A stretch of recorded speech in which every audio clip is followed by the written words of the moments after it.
Assalamualaikum warahmatullahi wabarakatuh. Jumpa kembali dengan saya, Mbak Tukiem. Janda 3 anak, yang paling seksi, paling bohai dan paling jadi rebutan di desa saya. Untuk cerita kali ini, saya akan membawakan 3 cerita yang sangat horor, seram dan menegangkan. Sebelum kalian mendengarkan kisah ini, jangan lupa klik tombol subrek dan like-nya dong. Tidak usah berlama lagi, nanti kalian ngamuk kalau saya ngoceh terus. Pasang handsfree, matikan lampu, pejamkan mata kalian. Tapi jangan tidur ya, nanti saya tabok. Oke, lanjut. Ginilah ceritanya, cekidot.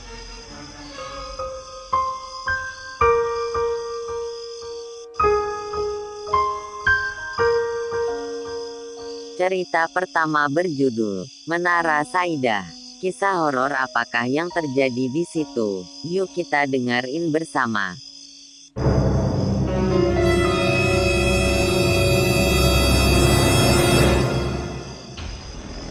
Berdasarkan kisah nyata dan kejadian nyata, penjelajahanku yang gagal di Menara Saidah. Menara Saidah, Jakarta Selatan. 2016 saat itu pukul 11 malam, aku habis mengantarkan penumpangku ke stasiun Cawang. Aku terpana melihat pemandangan Menara Saidah saat itu. Aku pun mencari jalan untuk menuju ke sana. Aku menuju terowongan yang ada persis di sebelah kiri stasiun. Kemudian aku langsung meluncur ke Menara Saidah. Sesampainya di depan gerbang masuk menara tersebut, ada seorang pria yang saat itu berdagang di depan gerbang masuk Menara Saidah. Lalu aku pun menghampirinya di saat pria itu keluar masuk area menara itu. Kemudian aku bertanya, Bang, kira saya boleh masuk apa nggak ke area gedung ini? Tanyaku. Memang mau ngapain bang? Ucapnya. Mau masuk terus ngefoto. Foto sekitaran gedung ini, jawabku. Ada yang jaga di dalam bang. Ntar abang ngak boleh masuk oleh security-nya, ucap pria itu. Ngak nyampe belakang. Belakang juga kali bang. Cuma mau ngefoto dari depan dan samping gedung ini aja, ucapku. Akhirnya pria itu pun diam lalu kembali membereskan gelas dan mangkuk yang ada di pos jaga gedung itu. Aku pun menyelonong masuk ke area gedung itu, kemudian aku pun mengambil gambar persis di depan lobi tersebut lalu mengarahkan kameraku ke atas. Saat itu memang agak nampak sosok sesuatu yang kurang jelas kulihat. Lalu, cepret, foto di kisah ini. Aku pun melanjutkan berjalan menuju sisi sebelah kiri gedung, tapi saat itu aku tidak mengambil gambar gedung tersebut karena tidak mendapatkan view yang bagus. Akhirnya aku pun berjalan ke sisi sebelah kanan gedung itu, tepatnya ada jalan menurun ke dalam gedung itu yang mungkin menuju ke arah parkiran gedung tersebut. Saat aku berada persis di jalan yang menurun itu, tiba ada seorang security yang habis mengontrol keadaan belakang gedung itu, kemudian aku pun ditegur olehnya. Mau ngapain pak? Tanya security itu. Ah, cuma mau foto. Foto pak, jawabku. Pak, nak boleh masuk? Masuk sini. Tolong sekarang bapak keluar dari area gedung ini, tegas security itu. Tapi maaf nih pak, saya cuma mau foto gedung ini, ngak ada niat tuk masuk ke dalam gedung, ucapku. Tapi maaf pak, tidak boleh masuk sini walaupun hanya di sekitaran area gedung. Nanti saya yang bakal kena omelan oleh pemilik gedung. Tolong sekarang bapak keluar, ucap security itu dengan nada tegas. Akhirnya pun saya terpaksa mengalah dan mundur keluar gedung. Tak putus asa aku pun segera menaiki motorku lalu mencari celah untuk dapat memasuki gedung tersebut. Aku pun langsung menuju jalan yang memutari gedung itu. dari samping hingga belakang yang ternyata sekeliling gedung itu ditutupi oleh seng. Aku menuju sisi samping sebelah kiri. Di situ pun semua tertutup rapat oleh seng dan tak ada satu pun celah untuk bisa masuk ke gedung itu. Dalam hatiku berkata,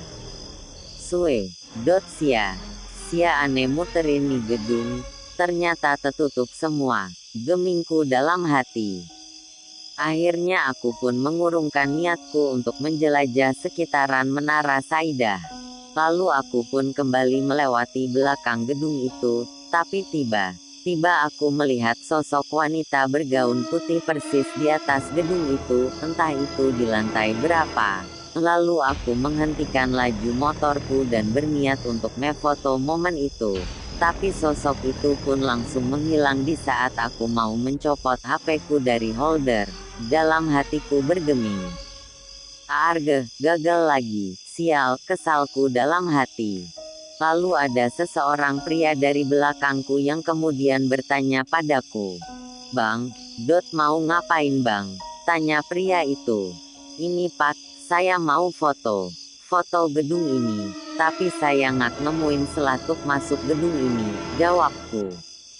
Ah, emang nggak bisa bang, lagi pula ada security-nya yang mandir ke depan dan belakang, ucap pria itu.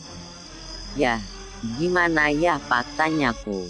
Abang minta izin aja bang, sama security-nya, jawab pria itu. Nggak dikasih tadi Pak, ucapku. Ya emang gak boleh bang, ucap pria itu. Akhirnya aku pun sudah merasa dongkol dan langsung beranjak dari TKP. Itulah percobaanku untuk menelusuri Menara Saidah Cawang. Maaf beribu maaf, aku tidak bisa mengeksplore gedung tersebut karena banyaknya hambatan yang menghalangiku. Akhir kata saya ucapkan terima kasih dan wassalam.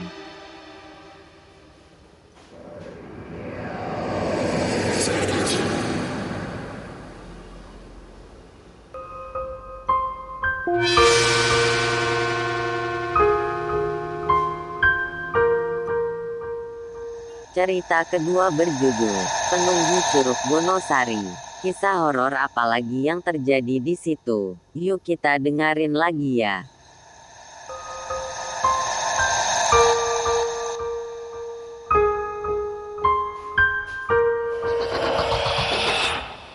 Berdasarkan kisah dan kejadian nyata, mengisi hari terakhirku di kota ini bersama penunggu Curug Bonosari.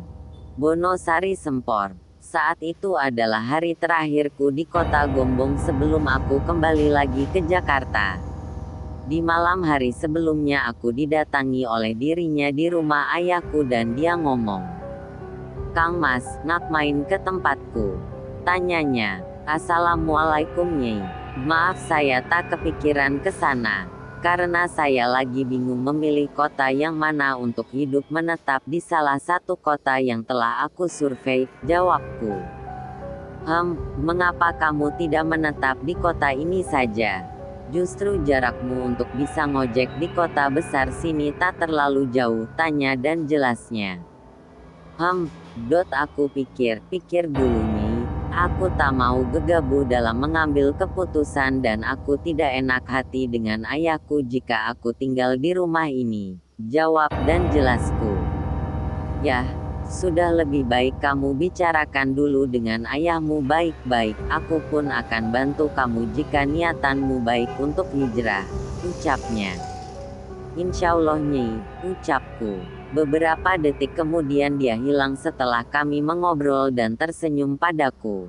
Esokan harinya saat aku terbangun, aku langsung mandi dan sarapan kemudian aku langsung meluncur ke Curug Bonosari dengan menggunakan motorku.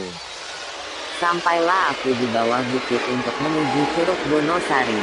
Di sana aku berpikir dan bergeming. Aku parkir di bawah apa langsung aku bawa ke atas aja ya? Tanyaku dalam hati. Akhirnya tanpa pikir panjang, aku pun nekat membawa motorku ke atas sana. Memang sedikit ekstreme jalannya apalagi cuma jalan setapak, aku anggap saja aku sedang off-road. Akhirnya pun aku berhasil membawa motorku ke bukit tersebut, lalu aku parkirkan di tempat biasa aku parkir dan tak lupa mengunci semua motorku plus aku gembok. Berjalanlah aku menuju curug tersebut, lalu tiba-tiba Puspa langsung hadir di depan mataku dan dia ngomong, "Terima kasih Kang Mas, sudah mau datang ke tempat Nyai," ucapnya. "Karena aku telah berjanji padamu," ucapku. Kemudian kami pun berjalan bersama menuju curug tersebut sambil bergandengan tangan. Yang membedakan hanya kaki kami, aku menapak di tanah dan dia melayang kira-kira setengah meter dari tanah. Selama perjalanan pun kami tetap bergandengan tangan. Wangi tubuhnya harum banget seperti wangi 1000 bunga. Dia pun selalu menatapku dengan senyumannya yang cantik dan wajahnya pun sama sekali tak berubah di saat pertama kali aku bertemu dengannya. Selama perjalanan pun aku tak lupa untuk ngefoto momen indah pemandangan menuju curugnya. Sampailah kami di lokasi curug itu. Di sana aku melihat anak-anak yang sedang main di kolam curug itu. Nyai pun langsung terbang ke atas curug tersebut sambil menunjukkan jalan yang menuju ke atas curug itu. Aku pun membalasnya dengan menggelengkan kepala. Maklum karena saya orang cacat yang tak memiliki kaki yang normal seperti orang-orang lainnya. Karena dulu aku mengalami kecelakaan maut. Akhirnya Nyai pun langsung berada di sampingku untuk menuntun diriku ke atas curug tersebut. Alhamdulillah aku sampai di atas curug tersebut. Setelah sampai di atas sana aku pun langsung dipeluk olehnya lalu jidatku dicium olehnya. Aku pun langsung duduk di mana aku pertama kali bertemu dengannya. Dia pun duduk persis di sampingku sambil bersandar di bahuku lalu dia ngomong, "Lama juga kita tidak jumpa Kang jika dihitung dalam waktu di dunia manusia," ucapnya. "Ya, begitulah Nyi. Yang penting aku sudah datang ke sini untukmu," ucapku sambil memandangi air yang jatuh dari atas bebatuan itu. "Mengapa aku harus ke atas curug itu? Kenapa nggak di bawah aja? Jika aku ngobrol seperti di atas, nanti aku malah dibilang gila oleh anak yang sedang mandi di bawah karena aku ngomong sendiri." Hihi. Aku pun menikmati kebersamaan itu. Lalu Nyai pun ngomong dan memintaku untuk pindah ke Waduk Sempor, tempat dia menunggu lingkungannya. "Ayo Kang, kita pindah ke waduk," pintanya. "Baiklah Nyai, kita jalan ke sana," ucapku. "Aku harus ke sana dan aku harus menjaganya," jelasnya. Kemudian Nyai pun menuntunku untuk turun dari atas curug tersebut. Setelah sampai di bawah Nyai pun langsung terbang dan menghilang. "Subhanallah," ucapku saat melihat dia terbang dan menghilang. Aku pun langsung menuju ke tempat motorku parkirkan dan langsung menuju Waduk Sempor. Sesampainya di sana aku langsung memarkirkan motorku di lokasi parkiran. Kulihat Nyai sudah ada di tempat biasa kami menikmati pemandangan waduk tersebut sambil lambaikan tangannya.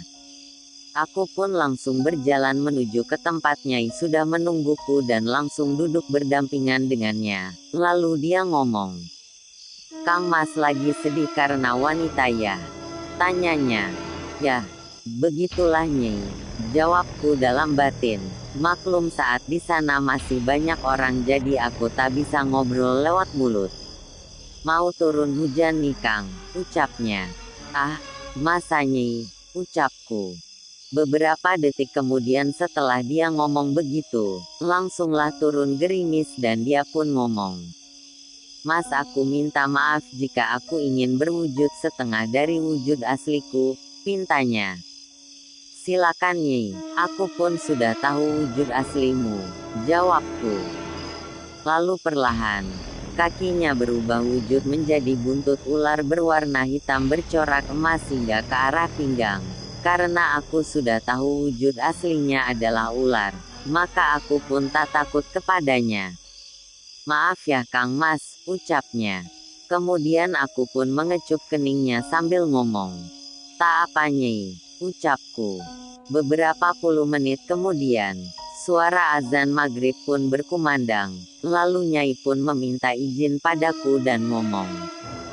Maaf Kang Mas, aku harus pergi untuk melanjutkan tugasku di waduk ini, pintanya. Yah, sudah tak apa-apa Nyi, aku tak mau mengganggu kewajibanmu terhadap Kanjeng Ratu Kidul, jawabku. Terima kasih Kang Mas, ucapnya sambil mengecup jidatku. Aku yang harusnya berterima kasih kepadamu Nyi, karena sudah menemani diriku yang sedang galau ini, ucapku. Setelah aku ngomong begitu, dia pun tersenyum lalu terbang dan langsung menyeburkan diri ke waduk sempor itu.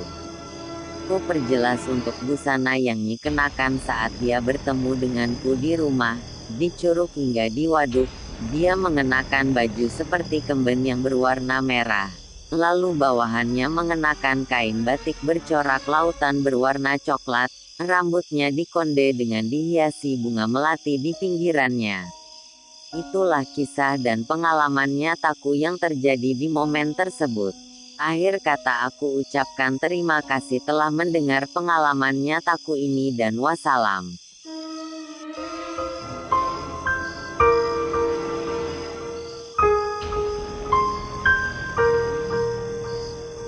Cerita ketiga berjudul, Demi Bayar Hutang, Rela Jadi Simpanan. Kisah horor apalagi yang terjadi di situ? Yuk kita dengerin lagi ya.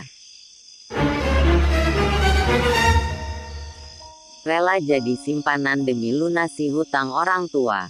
Namaku Desi, dari sebuah daerah di Sukabumi, Jawa Barat. Sesuai dengan namaku, kata orang-orang yang tinggal di sekitar rumahku. Semasa artis Desi Ratnasari saat remaja, wajahnya memang sepertiku. Jika mendengar omongan itu, terus terang aku terkadang jadi bangga namun juga malu. Sebab, menurutku itu berlebihan dan tidak 100% benar seperti itu. Sebab setiap orang pasti diciptakan Tuhan tidak 100% mirip. Pasti ada bedanya, entah sedikit ataupun banyak sekali. Aku anak tunggal dari pasangan bapak dan ibuku, yang pekerjaannya hanya sebagai buruh tani di desaku. Karena pekerjaan bapakku yang hanya sebagai buruh tani, maka kehidupan ekonomi keluarga kami menjadi serba pas-pasan. Untuk biaya pendidikan sekolahku saja, aku sering telat membayarnya. Hutang orangutanku di sana-sini. Bahkan jika keadaan sangat terpaksa, bapakku berani berhutang pada rentenir yang tentu saja ada bunganya. Hutang itu, entah untuk kebutuhan apa saja, sampai akhirnya menumpuk yang jumlahnya banyak sekali. Suatu saat, aku pernah mendengar jika orangutanku tidak bisa melunasi hutang-hutangnya, maka rumah satu-satunya yang kami tinggali akan mereka sita. Mendengar hal itu tentu saja tidak hanya orangutanku yang panik, aku sendiri menjadi khawatir mendengarnya. Orangutanku tidak tinggal diam agar rumah kami tidak disita atau kami terusir dari rumah satu-satunya. Bapak dan ibu mendatangi beberapa saudaranya, tapi hasilnya nol. Hutang sebanyak itu, tentu saja mereka tidak bisa membantu. Saudara dari bapak atau ibu keadaan ekonominya juga tidak jauh beda dengan bapak dan ibuku. Suatu siang, sepulang dari sekolah, aku mendapati beberapa lelaki yang dulu sempat mengancam akan menyita rumah kami sedang bertamu. Aku menjadi ciut nyali dan merasakan ada sesuatu yang bakal terjadi dan hal itu tentu akan tidak baik jadinya. Aku masuk ke dalam rumah dan langsung menuju kamar. Tadi hanya sempat mengucapkan salam kepada bapak dan tamu-tamu itu tanpa menyalaminya. Ku dengar bapak dan tamu-tamu itu melanjutkan pembicaraannya. Pelan-pelan namaku disebut-sebut, yang awalnya entah apa maksudnya aku tidak mengerti sama sekali. Tapi setelah aku perjelas pendengaranku, ternyata rentenir itu memberikan tawaran bahwa hutang-hutang bapakku itu bisa lunas jika aku bersedia dinikahkan dengan kenalannya yang dari Jakarta. Pembaca sekalian, Di daerahku memang masih ada tradisi kawin muda, bahkan ada juga kawin kontrak meski lokasinya beda kecamatan.